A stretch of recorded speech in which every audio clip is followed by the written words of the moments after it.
विजय काका। काका मैं संजय बोलता है। बोलो दामाद जी, कैसे याद किया? काका थोड़ा पैसा उधार चाहिए, अर्जंट है। किती पाहिजे?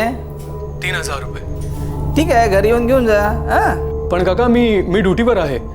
आप राणे मैदान पर पैसा लाकर दे सकते हैं? मैं उधर ही वेट कर रहा हूँ। ठीक है, एक 10 मिनट में पहुंचता हूँ मैं। हेलो सब ठीक तो है ना बाबा?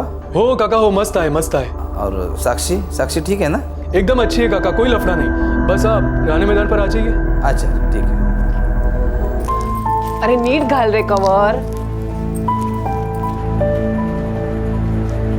सरिता, हाँ अरे ऐकलंस का? बोला। जरा 3000 रुपये देना, वो साक्षी के पति को देने हैं। इतनी रात को? पता नहीं, कुछ अर्जेंट है बोल रहा था। विराज तू भी चल मेरे साथ, स्कूटर निकाल। ठीक है। 10 मिनट में राणे मैदान पहुंच रहा है, तो तैयार है ना साक्षी? हो।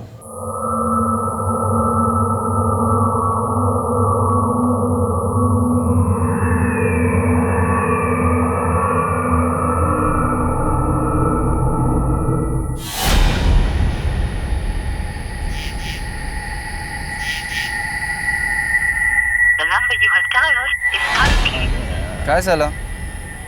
और संजय का फोन स्विच ऑफ आ रहा है। तो एक काम कर विराज, मैदान के उस साइड में देख, उसकी टैक्सी खड़ी होगी, मैं इधर देखता हूँ। जी मौसा।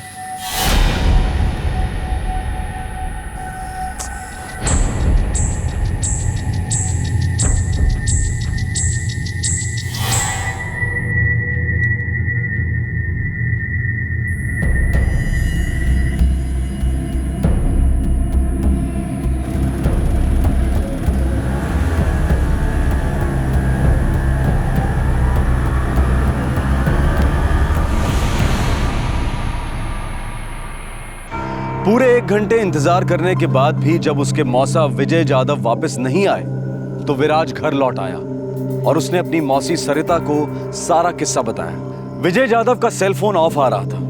यह बड़ी अजीब बात थी क्योंकि साक्षी विजय जाधव की सगी भतीजी थी और संजय उसका पति। संजय और साक्षी का सेल फोन भी ऑफ आ रहा था। रात भर इंतजार करने के बाद सरिता और विराज संजय के घर पहुंचे।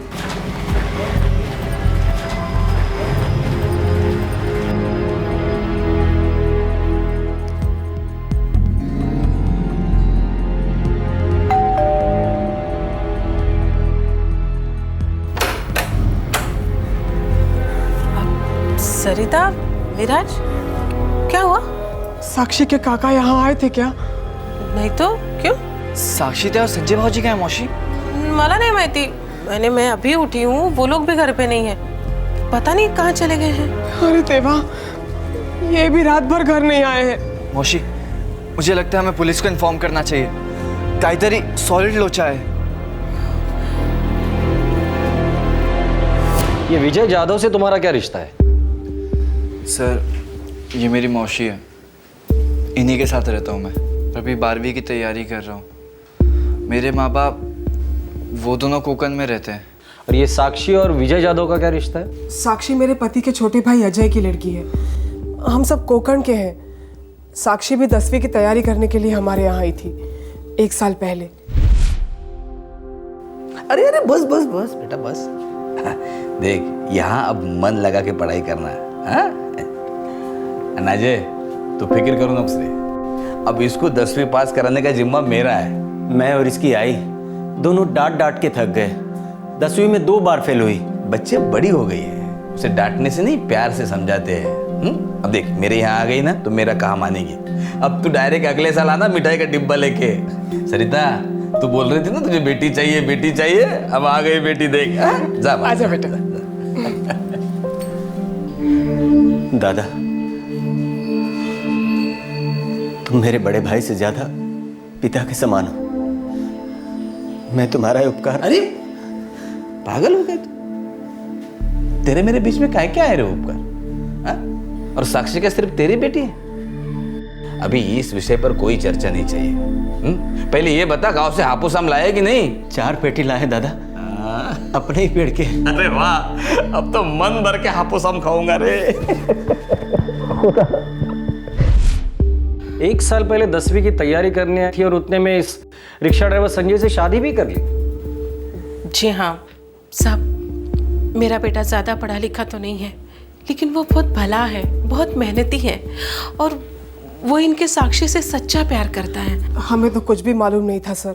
मेरे पति ने बहुत पैसा खर्च करके साक्षी को ट्यूशन क्लास में दाखिल करवाया था। हमें तो यही लगता था कि साक्षी रोज ट्यूशन क्लास जाती है।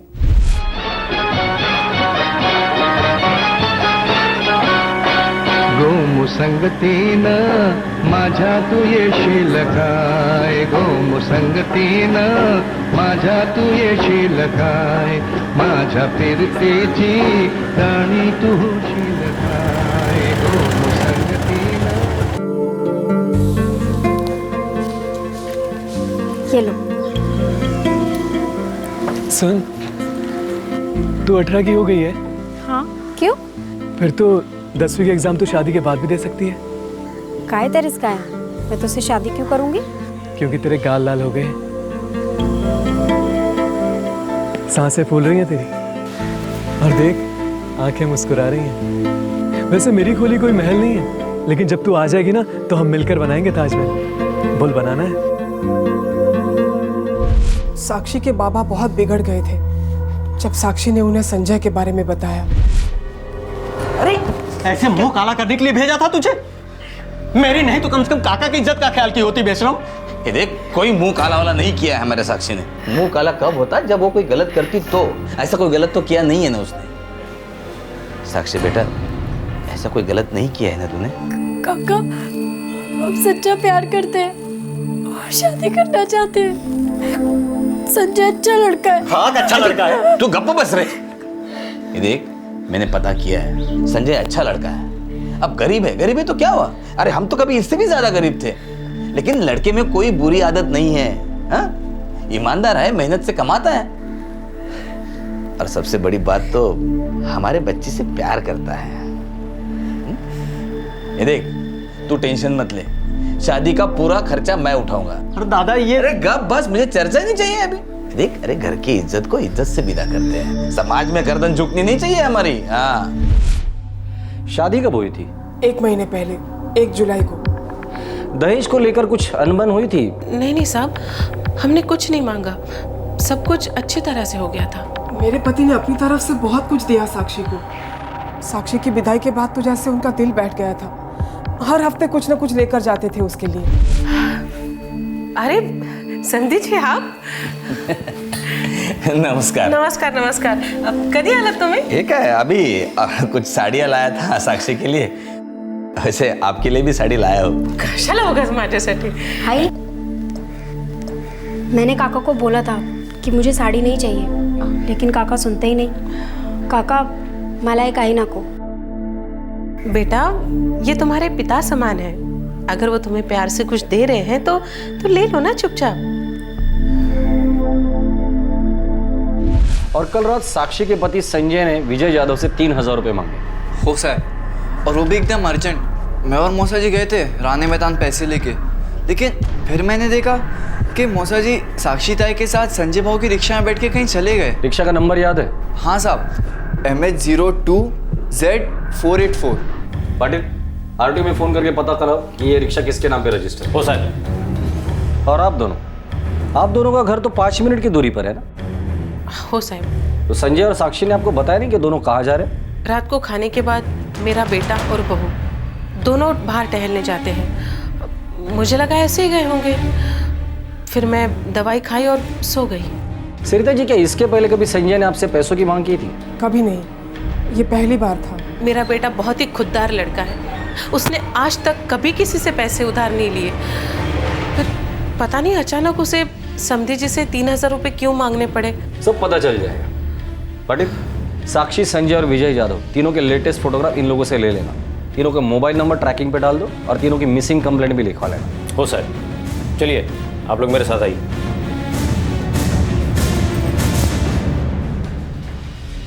साहब, क्या लगता है आपको? कोई कुछ बोल नहीं रहा है। ये घरेलू मामले बड़े पेचीदे होते हैं, लोग खुलकर बात नहीं करते। पाटिल, हमें इनकी खामोशी को सुनना होगा। एक काका, उनकी हाल ही में ब्याही भतीजी और उस भतीजी का पति, तीनों गायब थे। इतनी रात को क्या इमरजेंसी आ गई थी? कई सवाल उठ रहे थे और तब डोंबिवली के एक दूसरे मैदान से खबर आई जिसने इस घरेलू मामले वाले केस को खून से सींच दिया।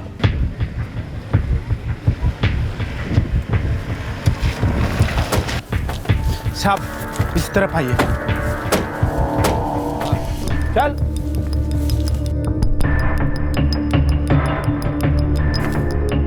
सर बॉडी से कोई आइडेंटिफिकेशन नहीं मिला, चेहरा बुरी तरीके से बिगाड़ दिया गया है। बॉडी को पोस्टमार्टम के लिए भेज दें। कत्ल करने से पहले विक्टिम को काफ़ी मारा पिटा गया, नोचा गया। नॉर्मली मर्दों के नाखून इतने लंबे नहीं होते। मतलब इस मर्डर में एक औरत भी शामिल है। साहब कपड़े फटे हुए हैं, लेकिन उस विजय यादव के कपड़ों से मैच हो रहे हैं जो उसने कल रात पहने थे। डॉक्टर साहब ये विक्टिम की उम्र क्या होगी? करीब 40 से 45 साल। साहब विराज ने कहा था कि विजय यादव 10:30 के आसपास साक्षी और संजय के साथ ऑटो रिक्शा में कहीं गया था। पाटिल फॅमिलीला आयडेंटिफिकेशनसाठी बोलवून घ्या।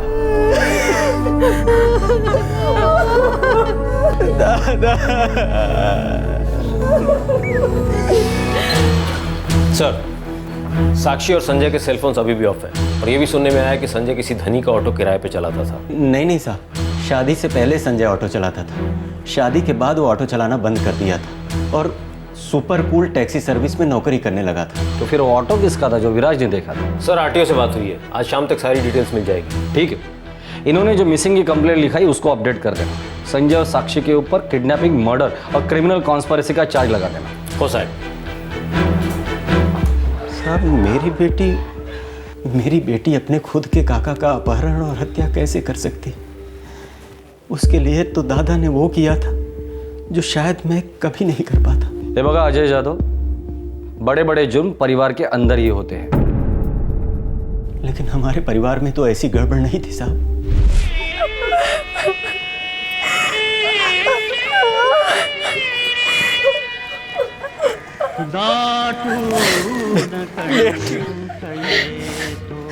पहले अपने काका के पैर छू, पहला हक उनका बनता है।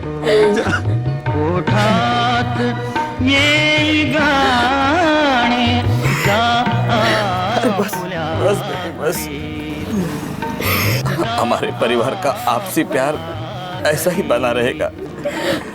हमारा ये रिश्ता अभी खत्म नहीं हुआ है बेटी। ये तो एक नई शुरुआत है और तू कभी अकेली नहीं रहेगी। तेरा ये काका साहे की तरह हमेशा तेरे साथ रहेगा, समझी ना? मेरी साक्षी विजय दादा की बहुत इज्जत करती थी साहब। अजय जादव, पता चल जाएगा कि ऐसा क्या हुआ था कि इज्जत नफरत में बदल गई। देखिए ये मर्डर 3000 रुपए के लिए नहीं हुआ है। संजय और साक्षी के अलावा और लोग भी इसमें शामिल थे। पर क्यों साहब? दादा ने कभी किसी का कुछ नहीं बिगाड़ा था, हमेशा भला ही किया था। मुझे तो लगता है उस संजय ने ही कोई चाल चली होगी, मेरी साक्षी को फंसाया होगा। बहुत ही जल्द पता चल जाएगा। पुलिस को साक्षी और संजय पर शक हो गया था कि उन्होंने साक्षी के पिता समान काका विजय यादव का कत्ल किया है, लेकिन इस कत्ल के पीछे कोई ठोस वजह पकड़ में नहीं आ रही थी। इस केस के पत्ते धीरे धीरे तब खुलने लगे जब पुलिस को यह पता चला कि वो ऑटो कहां था।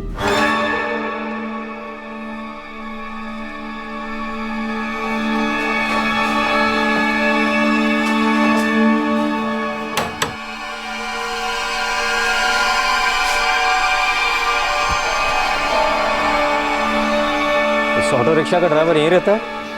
हाँ साहब, मुन्ना नाम है उसका। कुछ लफड़ा हुआ क्या? हम इसी मुन्ना को ढूंढ रहे हैं। पास के मैदान में हुए मर्डर केस में इसी ऑटो का इस्तेमाल किया गया था। तो मुन्ना अब गायब है। हाँ साहब, वाड़ी में तो सब लोग यही बातें कर रहे थे कि क्या बातें कर रहे थे? यही कि संजय और साक्षी के साथ साथ संजय के 3 दोस्त वो भी अभी तक घर नहीं लौटे। एक वो अभिषेक किराने वाले का लड़का, दूसरा वो जावेद मैकेनिक है, और तीसरा वो कॉलेज में पढ़ने वाला लड़का अजय। और ये ऑटो रिक्शा वाला मुन्ना? संजय और मुन्ना एक टाइम में 50-50 रिक्शा चलाया करते थे। मतलब एक शिफ्ट ये एक शिफ्ट वो। अब सिर्फ मुन्ना ही गाड़ी चलाता है। वो रहा मुन्ना। मंगेश सावंत। मुन्ना। वो साहब। संजय कहाँ है मुन्ना? वो मुझे नहीं पता साहब। संजय कहाँ है? साहब बस सच बोल रहा हूँ साहब, मुझे कुछ नहीं मालूम है साहब। विजय यादव के किडनैपिंग में तेरा रिक्शा इस्तेमाल हुआ था जो संजय चला रहा था। सच सच बता दे संजय कहाँ है, वरना पूरी जिंदगी रिक्शा अप डाउन में चलाते बैठेगा। मुझे नहीं मालूम था कि संजय मेरा रिक्शा कहाँ लेकर गया था। जब से उसने ये लाइन छोड़ी तब से मैं उससे कभी नहीं मिला। परसों रात को वो अचानक मेरी खोली पे आया और उसके साथ में उसकी बीवी साक्षी भी थी साहब। अरे संजय, वही नहीं, आओ अंदर आओ। अरे नहीं मुन्ना, फिर कभी आएंगे। मुझे तेरी रिक्शा चाहिए। क्या वापस ऑटो लाइन में आने का इरादा है? अरे नहीं रे, मैं अपनी टैक्सी चलाकर मस्त है, बस सिर्फ अभी के लिए चाहिए। और तेरी वहिनी को सैर कराने लेकर जाना है ना। जरूर लेके जा।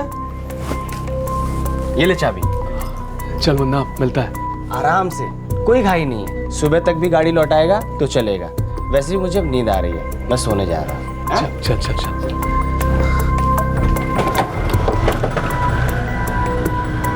फिर गाड़ी तेरे पास आई कैसे?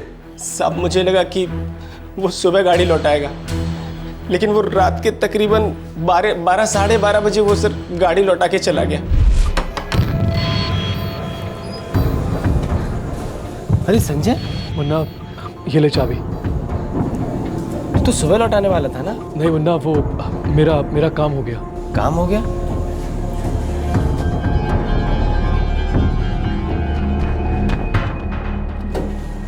संजय, सब ठीक तो है ना? हाँ सब ठीक है। चल मैं निकलता है।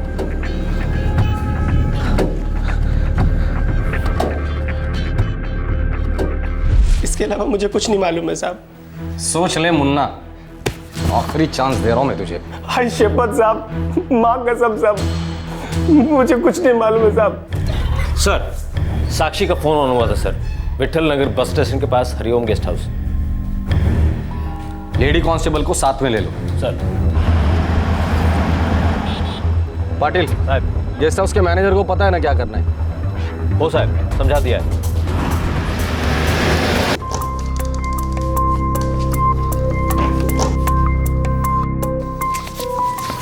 अभिषेक, तेरा सातारा का टिकट। जावेद तेरा जालना का। और जय, तू पुणे निकल रहा है यार। और ये कुछ थोड़े बहुत पैसे हैं, आपस में बांट लो तीनों। अरे यार, रखना अपने पास पैसे, क्या है दोस्ती में ये सब। मेरे कारण तुम सब लोग फंस गए ना। बस क्या भाभी, राखी बांधी आपने हम तीनों को। हाँ जावेद, लेकिन हमारे प्लान में ये सब तो नहीं होना था। प्लानिंग में थोड़ा 19-20 होता है। विराज वहाँ नहीं आया होता तो हम लोग अपने अपने घरों में बैठे होते। जो काम करना था वो तो हो गया, बस अब जो होगा देखा जाएगा। संजय, अभी तुम दोनों का क्या प्लान है? मैंने जलंधर की टिकट निकाली है यार। उधर मेरा एक दोस्त है, टैक्सी चलाता है, और बोला कि तू इधर आ जा, सब सेट कर देगा। चलो यार, ट्रेन का टाइम हो रहा है, निकलते हैं, फिर पता नहीं कब मिलेंगे।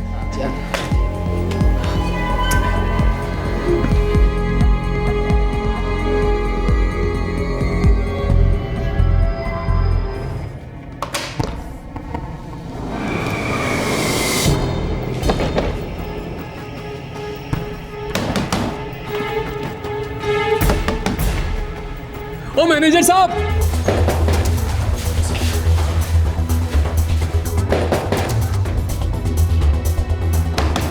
मैनेजर साहब, ओ मैनेजर साहब, अरे दरवाजा खोलो। दरवाजा क्या को बंद किया है? मैनेजर साहब,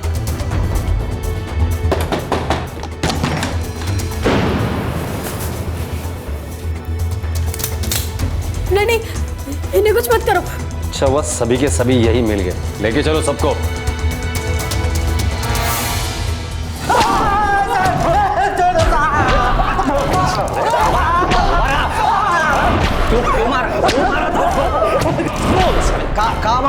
कहाँ मारला? ये लोग ऐसे नहीं मानेंगे। हाँ? पाटिल, लाल मिर्ची लेके आ। नहीं, नहीं जानते, मैं सब कुछ बताती हूँ। उन्हें मत मारिए, और मत मारिए उन्हें। हाथ जोड़ती हूँ आपके, पाए पड़ते, जो भी कुछ हुआ सब मेरे कारण। उन्हें छोड़ दीजिए, उन्हें कुछ मत कीजिए। काफी पूछताछ के बावजूद संजय और उसके तीनों जिगरी दोस्त विजय जाधव की हत्या के बारे में मुंह नहीं खोल रहे थे, लेकिन उनकी दर्द भरी चीख सुनकर साक्षी की जुबान खुली।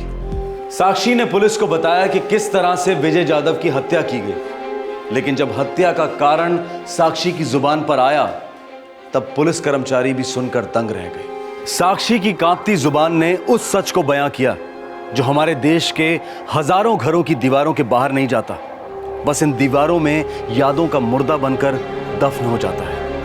साहब, मेरी संजय से सगाई हुई थी और शादी की डेट 1 जुलाई की फिक्स हुई थी। मैं बहुत खुश थी, बहुत खुश। अगर साक्षी, मैं मंदिर जा रही हूँ, तू भी चल। मुझे समझ नहीं आता, आप हर सोमवार को उपवास रखती हैं, मंदिर जाती हैं, ऐसा क्यों काकू? ताकि तेरे काका की लंबी उम्र और लंबी हो, उनकी तबीयत हमेशा ठीक रहे। तू भी क्या करना अपने संजय के लिए। अरे ना बाबा ना, पहले संजय से शादी तो होने दो। लेकिन हाँ, अगर आप काका के लिए उपवास रखने को बोलोगी तो मैं अभी शुरू हो जाती हूँ। नको नको, उपवास मत रखो काका के लिए, बस उनको टाइम से दवाई दे देना। बरका, बोलना नहीं। नहीं बोलूंगी काकू। चल ये तेमी।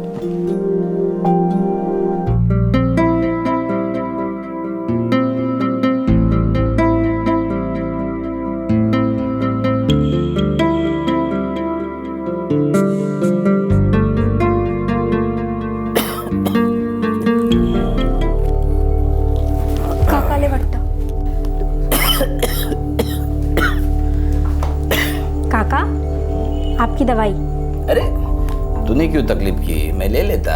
काकी मुझे कह के गई थी कि आपको टाइम पे दवाई दे दूं। विराज और राजू कहाँ गए? वही क्रिकेट का भूत ना? हो काका, वो दोनों तो कैप भी लगा के नहीं गए। ये लीजिए।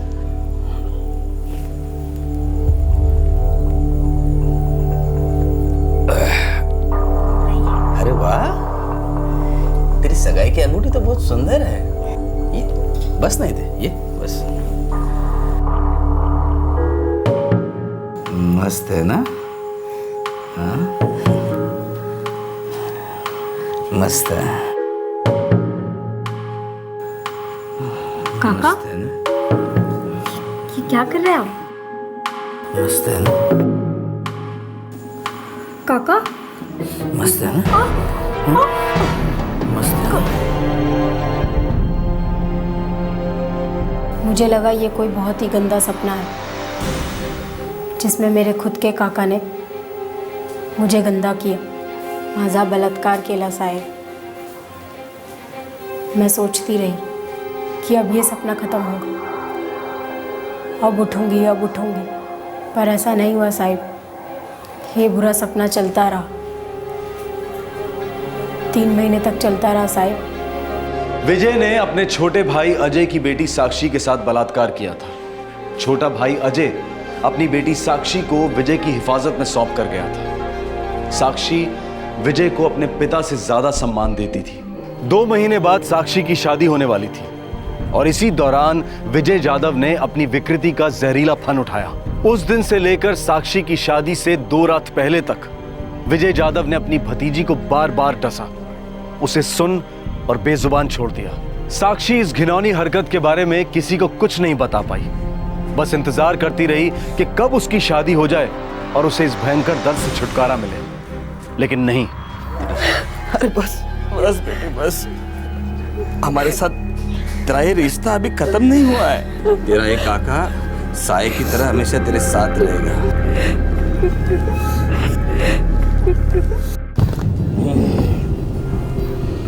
घर में कोई नहीं है ना साक्षी? तो आजा फिर। काका, मुझे साड़ी नहीं चाहिए, मैं चाय लेके आती हूँ। इतना बोला तेरे को, आ मेरे पास। काका, मेरी शादी हो चुकी है। तेरी शादी अगर मैं करवा सकता हूँ तो तोड़वा भी सकता हूँ। तेरा इधर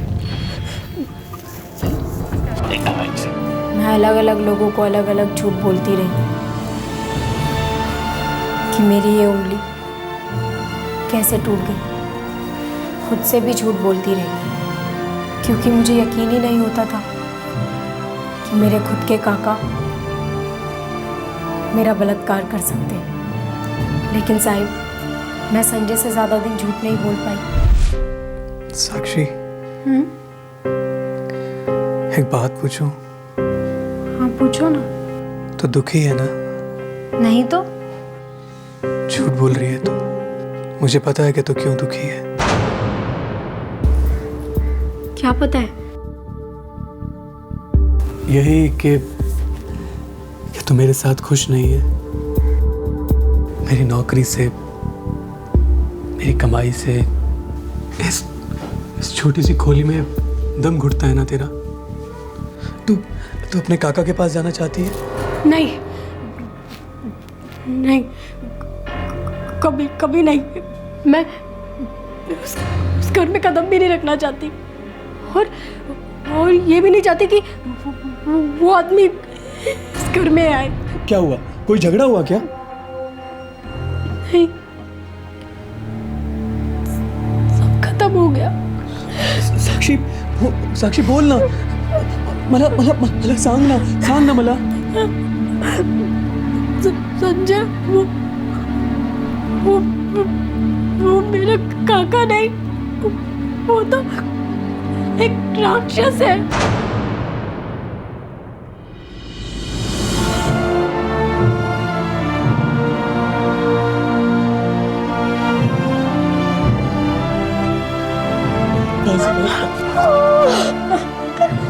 साक्षी बस। अब वो राक्षस तुझे कभी नहीं छुएगा। बहुत दूर चले जाएंगे। नहीं, विजय जादव दूर जाएगा, और इतना दूर जहां से कभी कोई नहीं लौटता। नहीं नहीं, तू फिक्र मत कर साक्षी, कुछ नहीं होगा, मैं सब संभाल लूंगा। साहब, साक्षी मेरे तीनों दोस्तों को राखी बांधती है। जब मैंने इन तीनों को वो बात बताई तो इन तीनों ने कसम खा ली कि विजय जादव को तो मारना ही मारना है।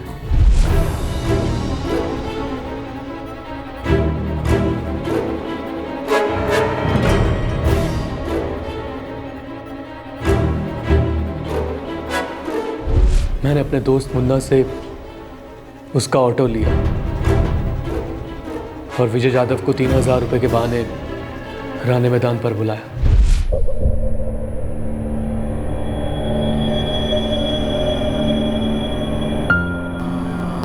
बस। विराज साथ आ गया तो गड़बड़ हो गई, लेकिन फिर भी हम तीनों पीछे नहीं हटे।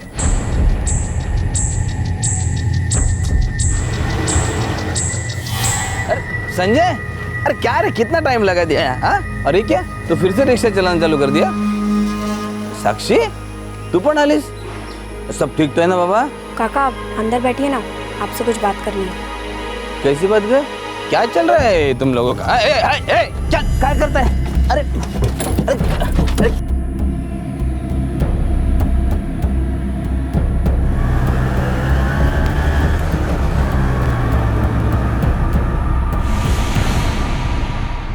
जय और जावेद हमें अनुपम नगरी मैदान पर मिले और हम चारों ने मिलकर हम पांचों ने मिलकर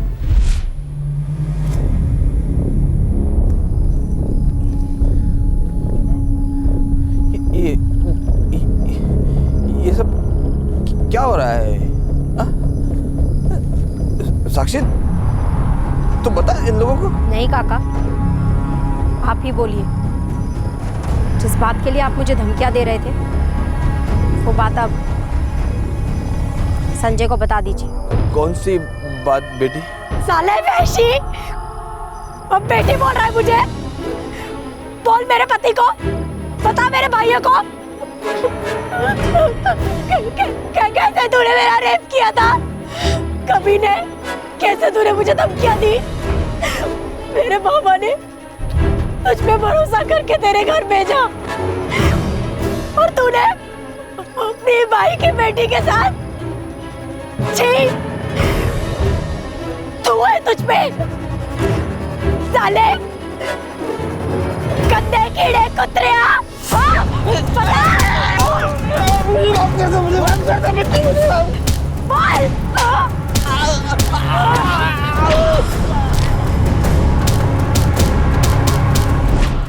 देखो साक्षी, विजय जादव को तो सजाए मौत मिलनी ही चाहिए थी, पर तुम लोगों के हाथों से नहीं, कानून के हाथों से।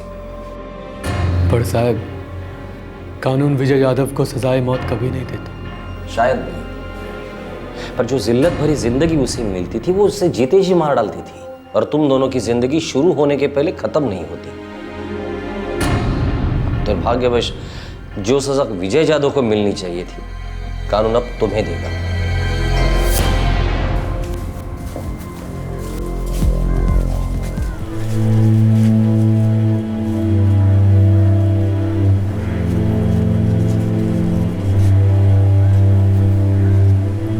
बाबा, आपको लगता है मैं झूठ बोल रही हूँ, है ना?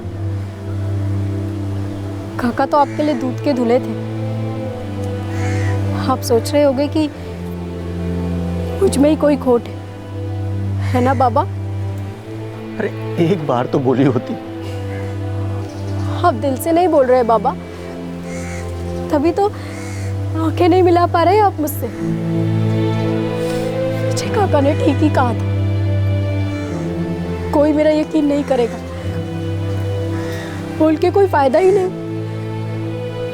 चला चला।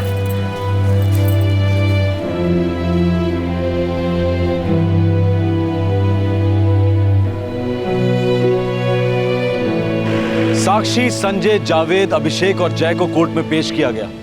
इनके खिलाफ चार्जशीट का ऑर्डर दिया गया है। फिलहाल पांचों जुडिशियल कस्टडी में।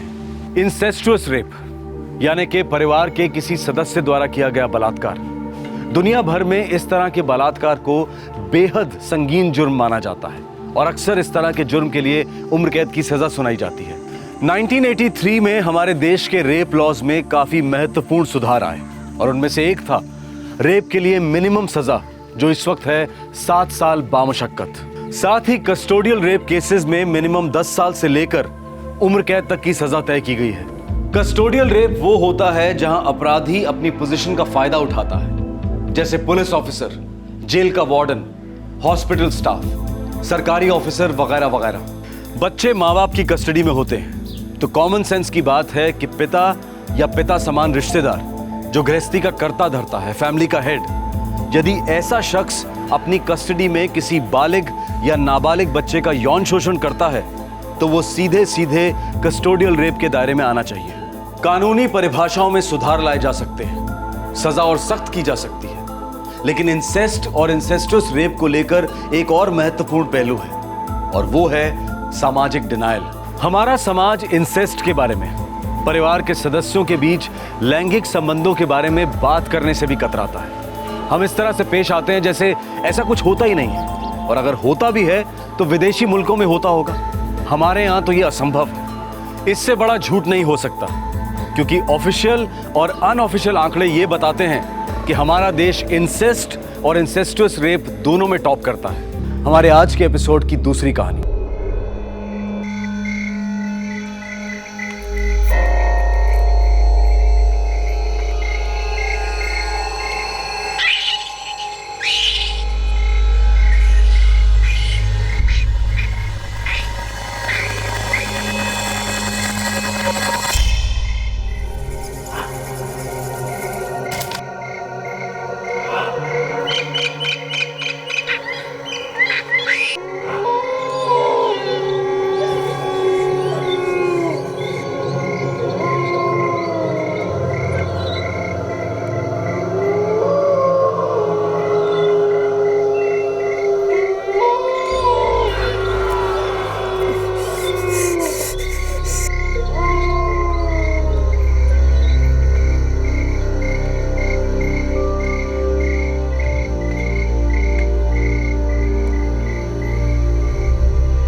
सूरज, अरे कहाँ मर गया तुम लोग? प्रणाम। प्रणाम? अरे नमक डाल प्रणाम प्रणाम पे। केसरी कहाँ है? आई क्यों नहीं अभी तक? पता नहीं महेंद्र बाबू, 2 दिन से देखा नहीं है। परसों निकली थी यहाँ से, अभी तक आई नहीं। तुम लोगों ने उसे भगा दिया? हाँ? नहीं नहीं, हम ऐसा सोचने की हिम्मत भी नहीं कर सकते। देखो महीना हम सबके मालिक हैं, पर अभी बहुत गुस्से में हैं। अगर केसरी नहीं मिली ना तो कुछ भी हो सकता है। बाबू हमें दिखी ना तो वहीं के वहीं घसीट कर भाईना के कदमों में डाल देंगे। इससे तो अच्छा है कि लड़की मर जाए, बस हमें वो दिन देखना ना पड़े।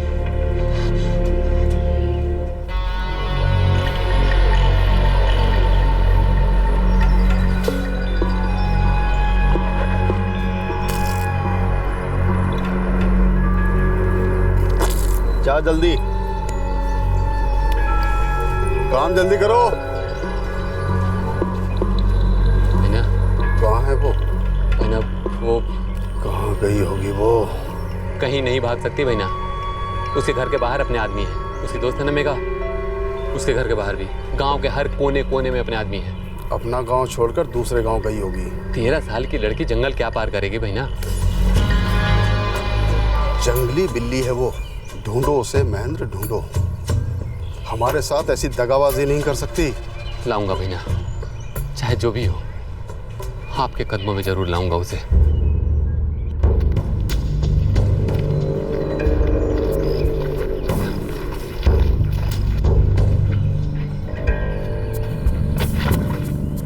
महेंद्र बाबू, इससे आगे नहीं जा सकते हम। जंगल बहुत घना है और यहाँ बड़े बड़े जानवर हैं। साले जानवर और जंगल के डर से तुम लोगों की लंगोट गीली हो रही है। फिर वो पिद्दी सी लड़की जंगल में अकेले कैसे गुजारा कर रही होगी। ध्यान रखो इधर उधर, वो बाहर जरूर आएगी। और आते ही धर दबोचो, सीधा भैना के सामने हाजिर करो, क्योंकि जब तक लड़की नहीं मिलेगी ना, भैना शांत नहीं बैठेंगे।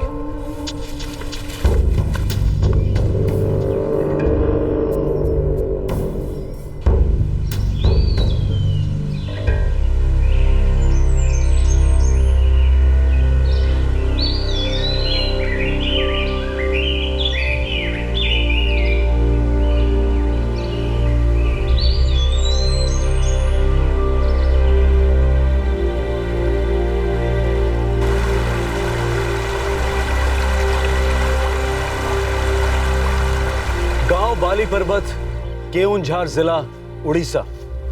इन घने जंगलों में 13 साल की एक बच्ची केसरी छुपी हुई थी। इस गांव का जमींदार हाथ धोकर उसे ढूंढ रहा था। केसरी की मां और उसका भाई ये उम्मीद कर रहे थे कि वो केसरी का चेहरा कभी ना देखें। इस 13 साल की लड़की ने ऐसा भी क्या कर दिया था? ये वही लड़की थी जो कुछ दिनों पहले तक मासूमियत के आंचल में अपने बचपन को अलविदा कह रही थी।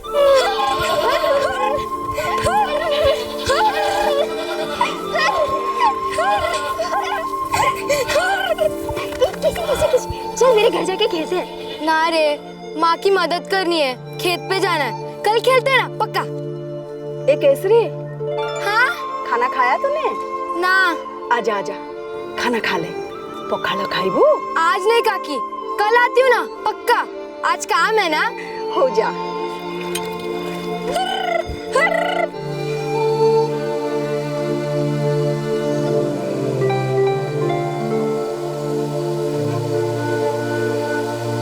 माँ, दो मैं काट देती हूँ। आज फिर देर हो गई तुझे? हाँ? तू और वो मेघा बकरी चराने भेजो तो खुद खेलने लग जाती है, और फिर समय का कोई ठिकाना ही नहीं। घर, माँ, काम सब भूल जाती है। गलती होगी माँ, फिर ऐसा नहीं होगा। जा जा, देख तेरे सूरज दादा से 3 रुपये ले और दुकान से दाल ले आ, नहीं तो रात को खाने में कुछ नहीं मिलेगा। हाँ, ऐसा हो ही नहीं सकता। मैं यूं गई और सीधे घर पे जाती हूँ और फिर दाल भी भिगो के रखती हूँ, ठीक है? जा जा।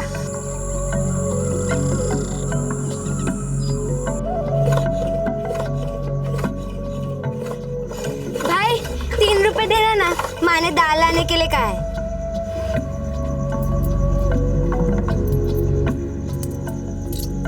ले 5 रुपए, घर जाके 2 लौटा देना। क्या आप भी भाई, मैं थोड़ी लेके भाग जाने वाली हूँ।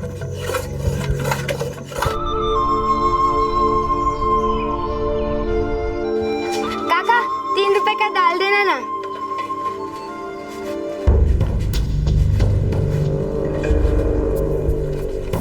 देख भाई, इस बार भैना का कुर्ता एकदम राजा महाराजा की तरह सिलना चाहिए, बिल्कुल शानदार।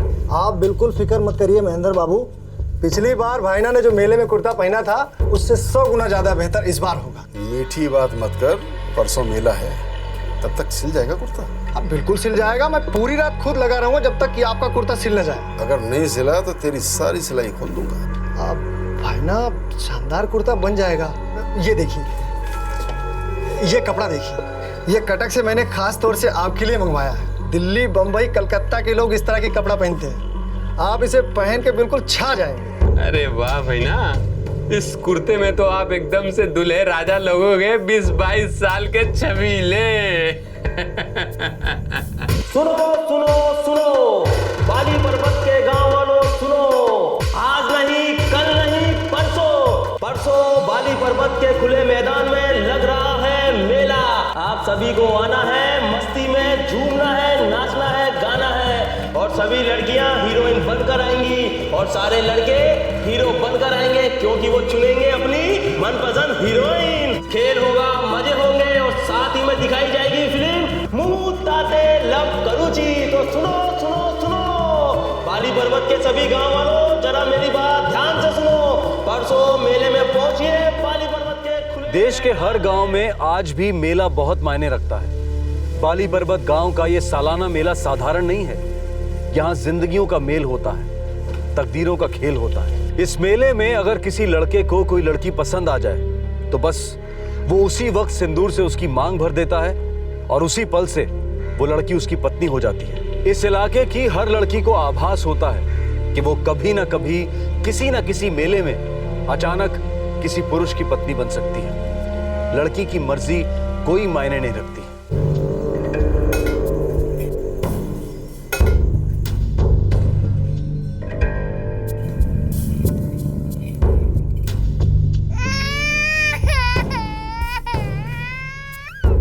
खाने का मजा किरकिरा कर रहा है, दूध पिलाओ से, जय से।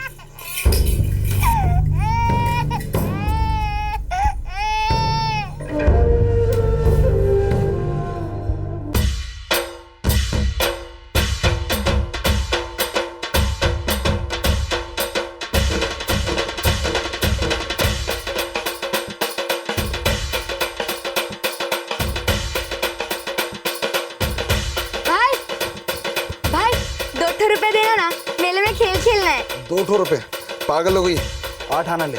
भाई 5 खेल खेलने हैं तो ₹1 ले। अच्छा ठीक है, ₹1.5 देना, जल्दी देना। खुश? ए केसरी, हाँ शीघ्र आसिबू, देर राती तक सिनेमा देखते मत बैठना। ठीक है माँ, खड़े खड़े देख लूंगी।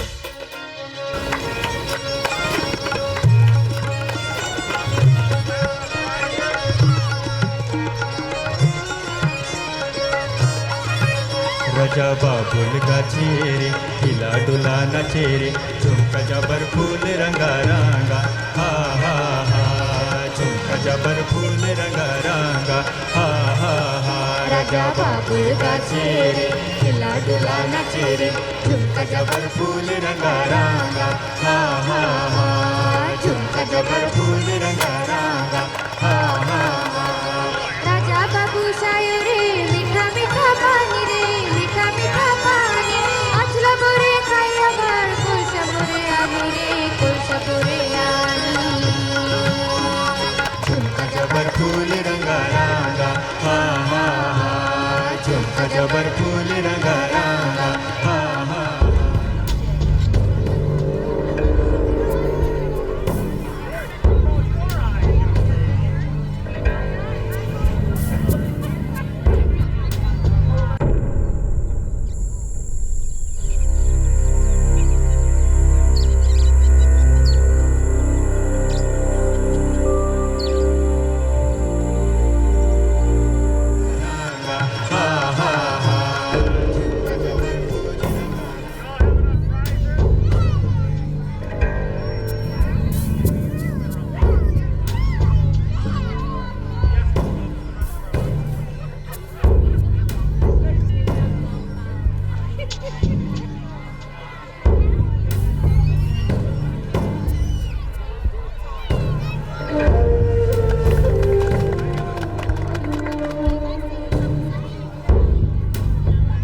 अखिलेंद्र गांव का जमींदार था, स्टेटस में शायद सबसे ऊंचा।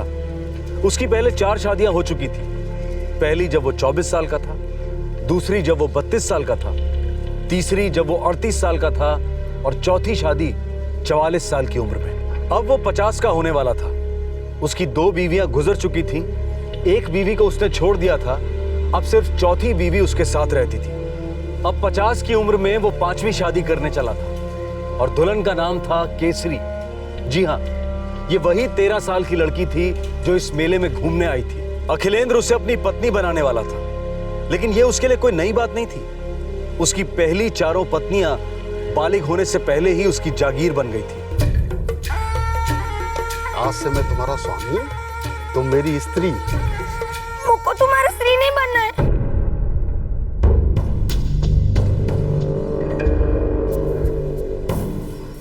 क्या बकवास बोल रही तू? मैंने तुझे चुना है, आज से तू मेरी है। मांग में सिंदूर भरा है मैंने। तुम तो बुढ़े हो, तुम्हारे सर पे तो बाल भी नहीं है। मैं तुम्हारी स्त्री नहीं बनूंगी, कभी नहीं बनूंगी। केसरी,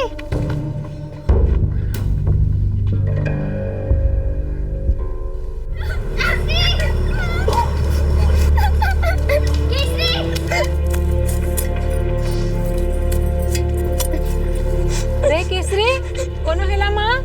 रो क्यों रही है?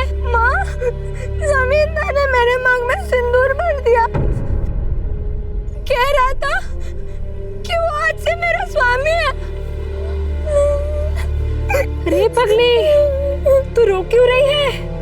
तुझे तो खुश होना चाहिए। तेरे मांग में उसने सिंदूर नहीं, सुना भरा है। सुना, राज करेगी तू, मेरी रानी। माँ, से बुढ़ा अच्छी। अरे बूढ़ा हो या जवान, मर्द मर्द होता है। उसकी ताकत उसकी दौलत में होती है। मुझे नहीं चाहिए ऐसा मर्द। मैं उसकी स्त्री नहीं बनूंगी। स्त्री नहीं बनूंगी का क्या मतलब? तुम उनकी स्त्री बन गई हो और वो तुम्हारे स्वामी, तुम्हारे सब कुछ। नखरे ना करना उनके सामने। मैं उनकी स्त्री कभी नहीं बनूंगी माँ, कभी नहीं, कभी नहीं बनूंगी। केसरी, केसरी,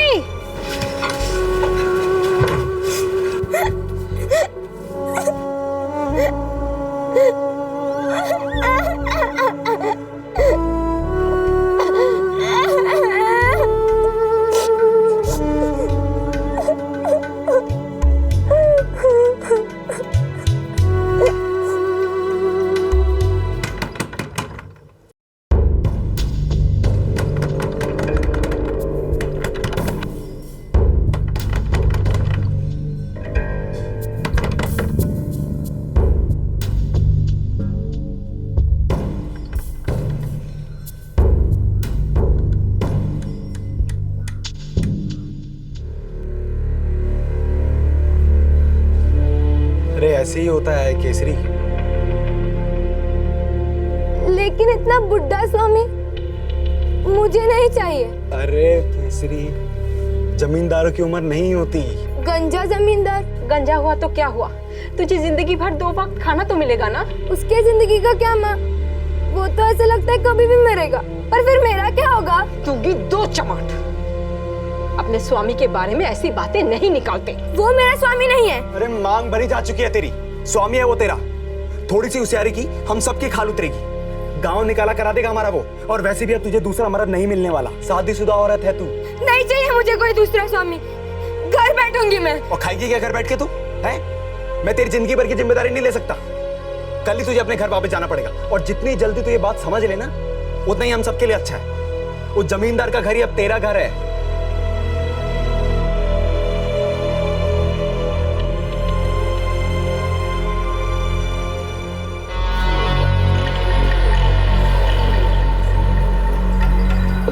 चल जल्दी मारक।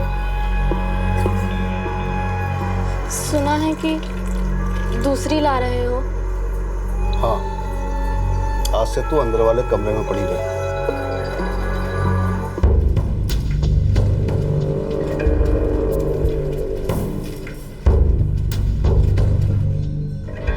सरकार, वो मान जाएगी। थोड़ा सा घबरा गई है। हम जुबान देते हैं, उसे आपके घर पहुंचा देंगे। मैं चाहूं तो केसरी को जबरदस्ती लेके जा सकता हूं। पर मैं ऐसा करूंगा नहीं। मैं चाहता हूँ प्यार से, तरीके से वो मेरे घर आ जाए। और वैसे भी वो मेले में मेरा मुंह काला कर चुकी है। बात सिर्फ मेरी नहीं, उसने गांव की पुरानी परंपरा को तोड़ा है। माफी नहीं मिलेगी। नहीं चाहिए मुझे माफी, नहीं करनी है शादी, मैं आपके साथ नहीं जाऊंगी। ऐसे बात करते हैं स्वामी से? शाम तक देखूंगा, अगर ये नहीं आई तो गांव की पंचायत बुलाकर तुम लोगों का बहिष्कार करवाऊंगा। चल महेंद्र।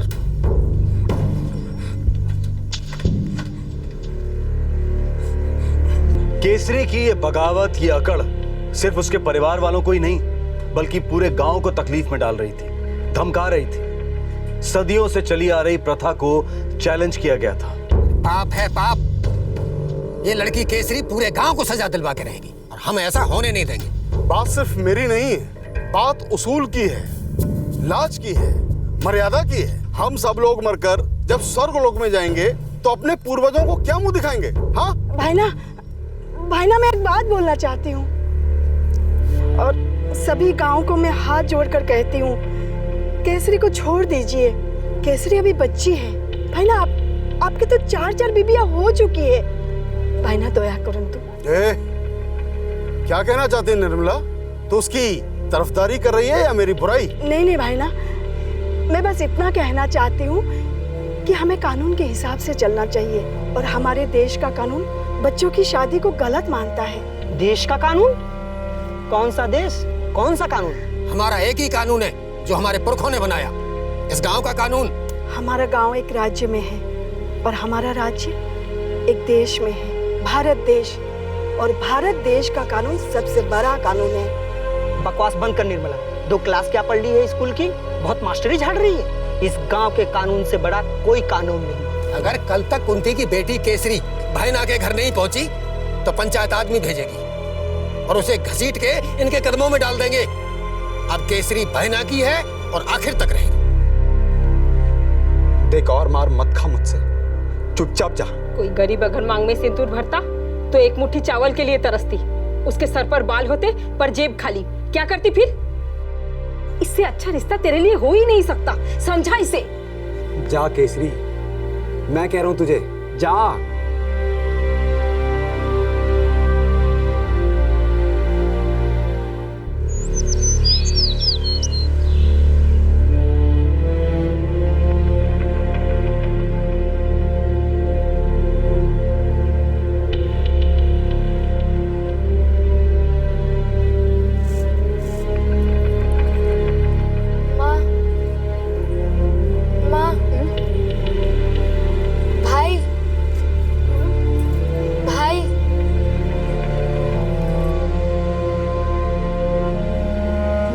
जा रही हूँ। जगन्नाथ ने तुझे सही रास्ता दिखाया है बेटी, तुझे अकल दी। हाँ? हमें बुला दे कि कोई दुख नहीं है। अब तेरी जिंदगी की हर एक सांस उस जमींदार के हाथ में है। तू उसे खुश रखेगी, तू खुश रहेगी।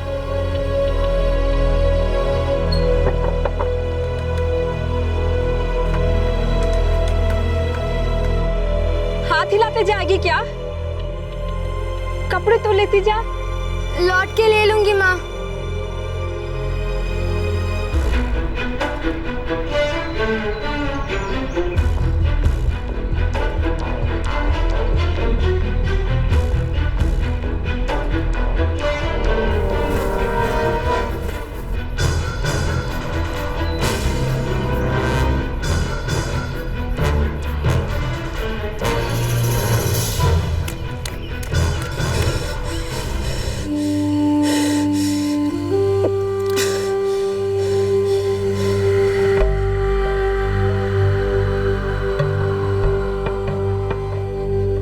जंगल में पहला दिन केसरी के लिए बहुत ही मुश्किल रहा। 13 साल की ये बच्ची घने जंगलों में अकेली थकान की चादर ओढ़कर सो गई।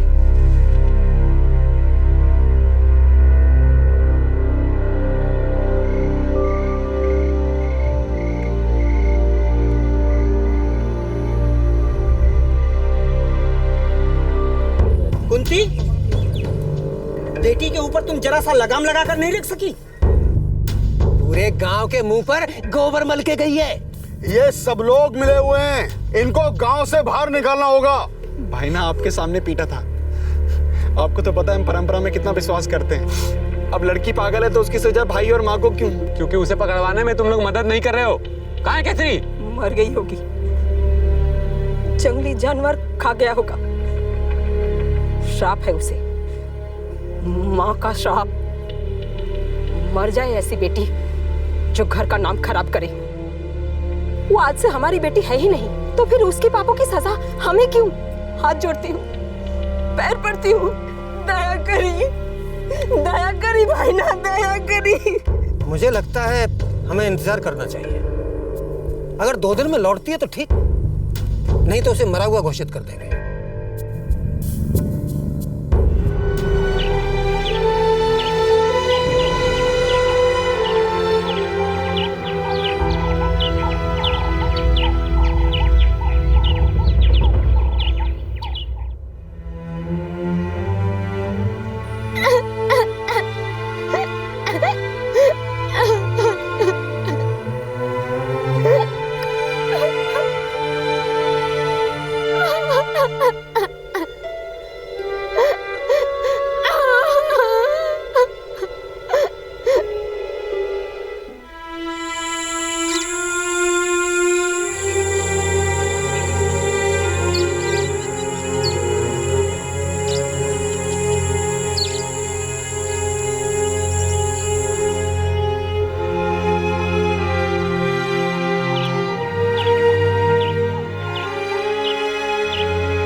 जंगल में 8 दिन 8 रातें अकेले काटने के बाद केसरी पूरी तरह से हताश हो चुकी थी। उसकी सारी शक्ति खत्म हो गई थी। मायूसी से घिरी 13 साल की केसरी ने अपनी जिंदगी खत्म करने का फैसला कर लिया।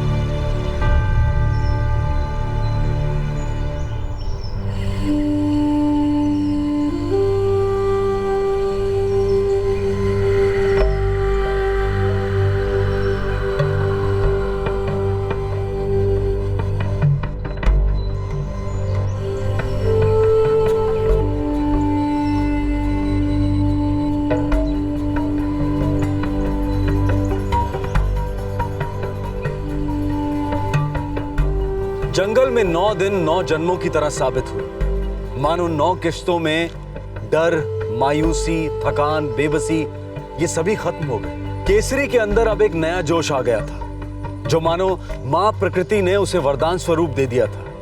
अब केसरी चल पड़ी, लेकिन अपने गांव की तरफ नहीं, बल्कि उस तरफ जहां वो कभी गई ही नहीं थी। चलते चलते केसरी ब्रह्मनीपाल आउटपोस्ट पहुंची और सबसे पहले वहां के पुलिस स्टेशन में जाकर उसने मदद के लिए दस्तक दी।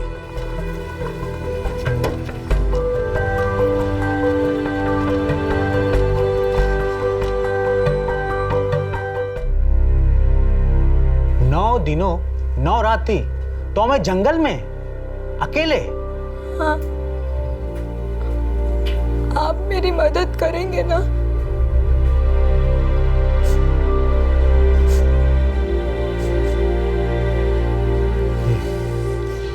देखो बेटा, तुम एक बहादुर बच्ची हो, बहुत बहादुर हो तुम। लेकिन मुझे वापस गांव जाने की हिम्मत नहीं है। मेरी माँ और सूरज भैया मुझे उस बुड्ढे के पास भेज देंगे। कोई नहीं भेजेगा। तुम्हारी मर्जी नहीं है तो तुम्हें कोई कहीं नहीं भेज सकता। केसरी रो मत। अच्छा एक बात बताओ, तुम्हारे गांव में कोई तो होगा जिस पे तुम भरोसा कर सकती हो? तुम्हारा कोई दोस्त, कोई रिश्तेदार? हाँ, मेरी एक दोस्त है, मेघा।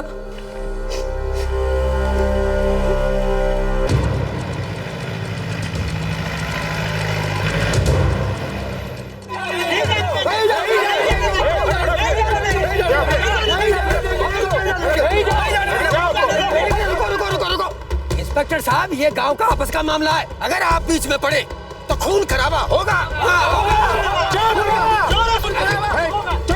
देखते हैं कौन आगे आता है खून खराबा करने। और किसने कहा है कि चोरी डकैती नहीं हुई? इस आदमी ने और तुम सब ने मिलकर भारत के संविधान को लूटा है और तुम सब लोग एक मासूम की जिंदगी बर्बाद कर रहे थे। ये किसी हत्या से कम नहीं है, समझे? और तुम तो बहुत अमीर सेठ हो ना। एक आईना नहीं है तुम्हारे पास? कभी शक्ल देखिए अपनी। चिता पर जलने के लिए शरीर तैयार है, जवानी की एक बूंद नहीं बची है और एक बच्ची को औरत बनाने चले थे। थाने में चलो, आज की रात थाने में रहने के बाद कभी सुहाग रात मनाने के लायक नहीं रहो।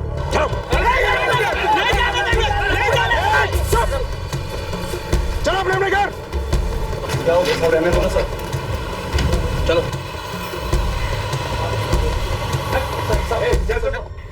भला झियोटे ए टिके खाइनियो आ टिके खाइनियो ए देखो खोल भला झियोटे मो। केसरी, हमने जमींदार और तुम्हारे भाई सूरज दोनों को गिरफ्तार कर लिया है। साहेब खूब भलो करचंती। फिर भी साहेब मु कहीं भी केसरी को गांव वापस ले जाना बहुत मुश्किल होगा, काहे कि ना गांव वाले बहुत गुस्से में हैं, कुछ भी कर सकते हैं बच्ची के साथ। मैंने कटक की एक संस्था से बात की, वो लोग बच्चों की देखभाल करते हैं। केसरी, अब वो तुम्हें भी अपने साथ ही रखेंगे। लेकिन काका, मैं कटक क्यों जाऊंगी? मुझे तो अपने गांव में रहना है ना। वहाँ पे माँ है, मेघा है, खेत है, सब कुछ है। बेटा वहाँ सब कुछ है, बस एक चीज नहीं है, सुरक्षा। तुम्हारी सुरक्षा। कभी भी कोई सरफिरा कुछ भी कर सकता है। ये संस्था वाले तुम्हारी अच्छी देखभाल करेंगे, तुम्हें अच्छी जिंदगी देंगे।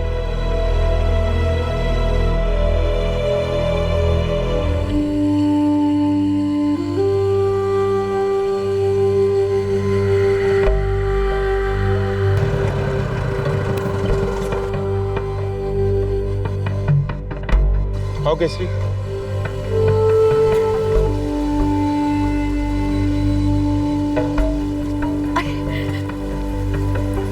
नमस्कार। नमस्कार, मैं शालिनी। मुझसे ही आपकी बात हुई थी फोन पर। ये है केसरी, मैंने इसके बारे में ही आपसे बात की थी।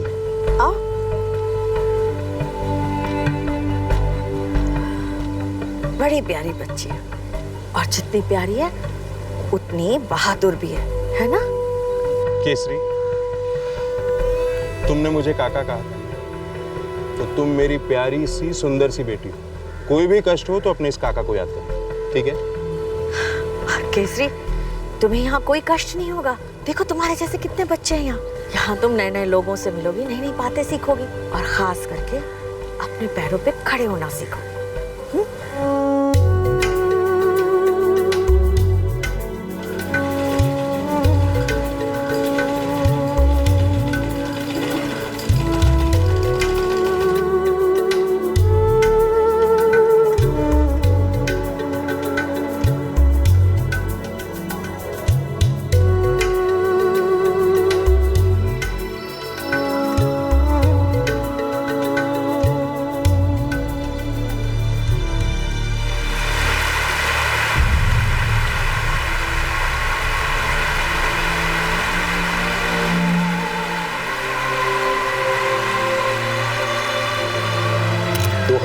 में भारत के राष्ट्रपति ने केसरी को नेशनल ब्रेवरी अवार्ड से सम्मानित किया।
केसरी 7 साल तक कटक के चाइल्ड हेल्पलाइन होम में रही। जब वो 18 की हुई तो उसने चाइल्ड होम छोड़ने की बजाय वहीं नौकरी करना पसंद किया। 2012 में 20 साल की उम्र में केसरी अपने गांव लौटी। गांव आकर उसे पता चला कि उसकी मां कुंती ने दूसरी शादी कर ली थी और वो गांव छोड़कर चली गई थी। उसके बड़े भाई सूरज ने उससे कोई भी रिश्ता रखने से इनकार कर दिया था। केसरी को यह भी पता चला कि गिरफ्तारी के सिर्फ 8 दिन बाद जमींदार अखिलेंद्र और उसके भाई सूरज की जमानत हो गई थी और जमानत पर छूटने के बाद अखिलेंद्र ने एक और शादी कर ली। इसकी वजह से केसरी ने बाली पर्वत गांव छोड़ने का फैसला किया और वो जजपुर जिले के फूलाझारी गांव में अपनी चाची के पास रहने आ गई। यहाँ केसरी अपनी जीवनी कमाने की कोशिश कर रही है। उसने अपने पैरों पर खड़े होने का संकल्प कर लिया है। हमने इस केस के बारे में आपको क्यों बताया? क्या इसे दिखाना जरूरी था? हमारे राष्ट्रगीत में हमारे देश के अलग अलग राज्यों का वर्णन है, लेकिन हम में से कई लोग ऐसे भी हैं जिन्हें इन राज्यों के बारे में पता भी नहीं है। और इन राज्यों में ऐसे लाखों लोग हैं जिन्हें हमारे राष्ट्रगीत के बारे में नहीं पता, राष्ट्र के संविधान के बारे में नहीं पता, राष्ट्र की परिभाषा नहीं पता। पिछड़ेपन के दलदल में धंसे हमारे देश के इन हिस्सों में अपने हक के लिए खड़े होना मानो नामुमकिन है। ऐसे हालात में एक 13 साल की लड़की केसरी ने जो कर दिखाया वो अद्भुत था। 9 दिन 9 रातें जंगल में बिल्कुल अकेले, ये किसी कमांडो ट्रेनिंग से कम नहीं था। उसके बाद उस बच्ची ने बड़ी समझदारी से पुलिस की मदद मांगी और उसे मदद मिली भी। पर सवाल ये उठता है कि केसरी को इस यातना से गुजरना ही क्यों पड़ा? पुलिस और प्रशासन तब क्या कर रहे थे जब खुलेआम गांव के मैदान में बच्चियों की मांग में सिंदूर भरकर उन्हें इंस्टेंट कॉफी की तरह इंस्टेंट पत्नियां बनाया जा रहा था। और ये घिनौनी हरकत कई सालों से चली आ रही है। आधुनिक भारत में लोग हर 6 महीने में अपना मोबाइल फोन बदलते हैं, कंप्यूटर बदलते हैं, लेकिन पिछड़े हुए भारत में सदियों से कुछ नहीं बदलता। न लोग, न सोच, न जिंदगी। आखिर ऐसा क्यों है? गांव और कम्युनिटीज के लेवल पर गैर संवैधानिक फैसलों और फतवों के खिलाफ जाने से सरकारें आखिर इतना हिचकिचाती क्यों हैं? वोट बैंक पॉलिटिक्स शायद सरकारें बचाती है पर देश को जरूर डुबाती है। अगर हम चाहते हैं कि सरकार में ऐसे लोग हों जो पिछड़ेपन को बनाए रखने की बजाय उसे दूर करें, तो हम सभी भारतीयों को बहुत सोच समझकर लार्जर पिक्चर को मद्देनजर रखते हुए वोट करना होगा। एक ऐसे भारत की कल्पना करनी होगी जहां हर गांव की केसरी 13 साल की उम्र में ससुराल नहीं बल्कि हाई स्कूल जाए। एक ऐसा भारत जहां गांव हो या शहर, हर जगह एक ही कानून लागू हो, हर भारतीय को आगे बढ़ने का अवसर मिले। केसरी की गाथा को हमारी जिंदगी से अलग समझना बहुत बड़ी भूल होगी। 9 दिन और 9 रातें जो उसने जंगल में काटे हैं, ये पूरे देश के लिए दस्तक है कि दिल्ली अभी बहुत दूर है। क्राइम पेट्रोल्स के और भी दिलचस्प कहानी देखने के लिए हमारे चैनल को सब्सक्राइब करें और बेल आइकॉन दबाना न भूलें।